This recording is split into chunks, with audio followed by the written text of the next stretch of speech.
Vamos falar um pouco agora sobre as instituições de ensino superior.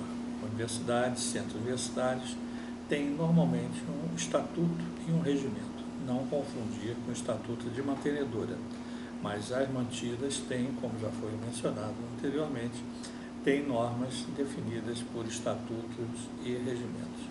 Já as faculdades têm só regimento.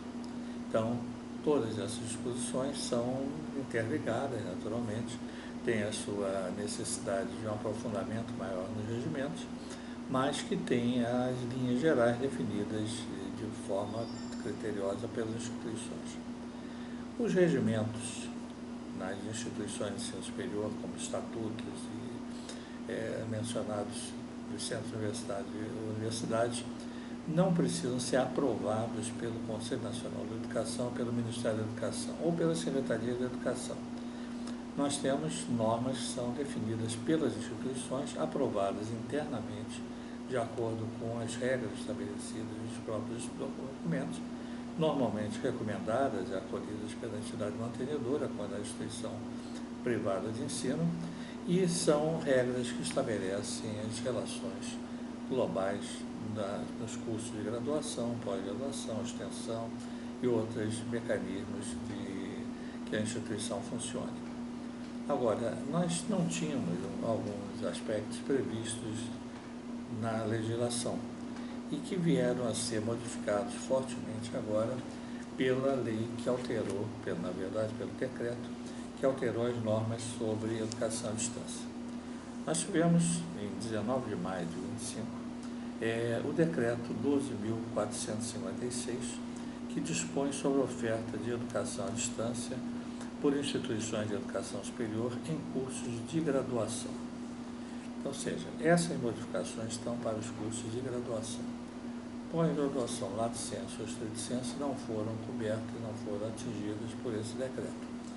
E esse decreto, na realidade, ele traz um conjunto de disposições que são complementadas por portarias. E aí nós temos portarias, inclusive essas portarias vêm sendo sucessivamente editadas. Tivemos logo uma portaria, a 378, no dia 19 de maio de 2025, que dispõe sobre os formatos de educação à distância. Tivemos a portaria 381, de 20 de maio de 25, que dispõe sobre as regras de transição.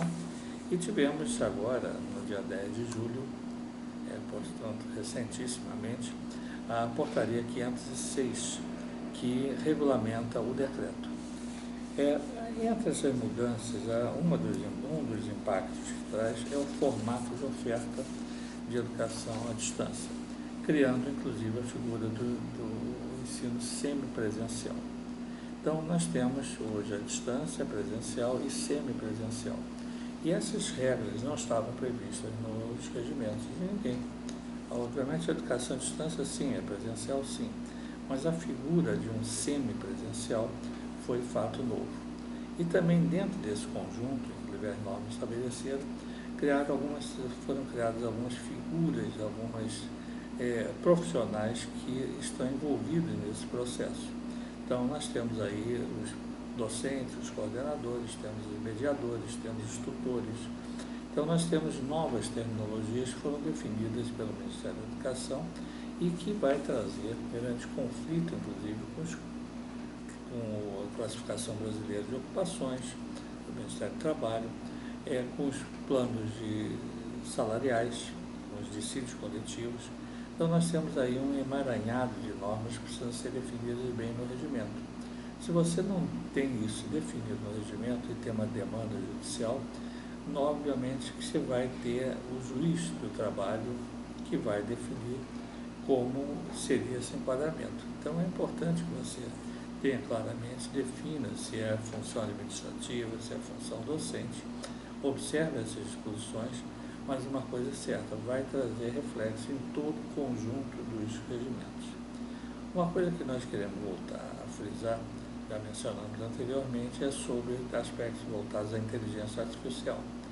Os regimentos normalmente não trazem disposição sobre inteligência artificial, porque são regimentos que, a maioria, foram feitos antes do surgimento da evolução da inteligência artificial, mas que deva ser definido para evitar conflitos. Pode ser utilizado, não pode ser utilizado, alguma parte pode, algumas sim. Então é importante que seja estabelecida esses critérios. Também é relevante mencionar, por exemplo, a publicação de revistas científicas, se esses direitos autorais são do professor, são do autor, são da instituição. Então você tem que ajustar todos esses aspectos. Obviamente que você tem nesse conjunto aspectos voltados a pessoas com portadores de deficiência, que são os deficientes, que também estão no ensino superior e têm suas regras, precisam estar definidas, e os demais pontos que já são usuais nos estabelecimentos de ensino. Mas uma coisa é certa, todas as instituições, fins lucrativos ou sem fins lucrativos, chamadas empresas educacionais ou instituições educacionais, precisam rever seus regimentos. É importante que sejam vistos esses regimentos, estatutos, sempre antes do início do período letivo, porque, apesar de para a educação à distância existir uma transição de até 2 anos, mas algumas normas já estão sendo aplicadas desde agora. Então, é conveniente que a instituição pense e reveja os seus regimentos. São essas as considerações sobre educação superior, que temos reflexos no regimento, estatutos.